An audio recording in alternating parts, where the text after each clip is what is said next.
Hey guys, welcome back to my channel. So today we are doing 3 looks with the new Colourpop Kathleen Lights Zodiac palette.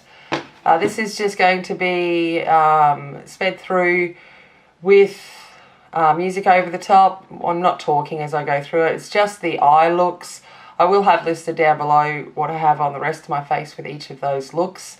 I hope you enjoy it. I just wanted to show that there is a variety of looks that you can pull together with the palette.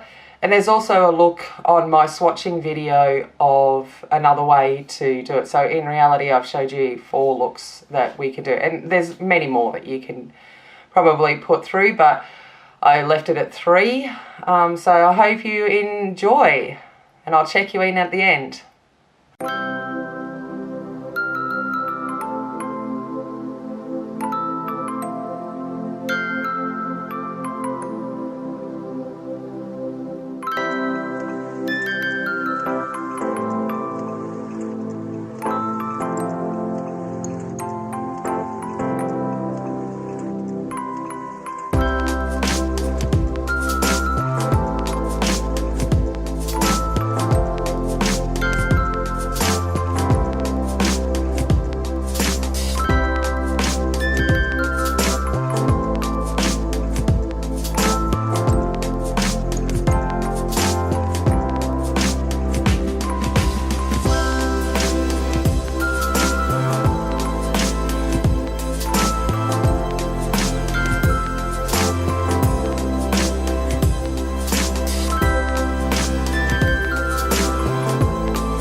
Hope you enjoyed those 3 looks, and I will endeavour to bring you some more in the coming weeks. And as always, remember, be kind, be strong, and be a warrior. And I'll see you later. Bye.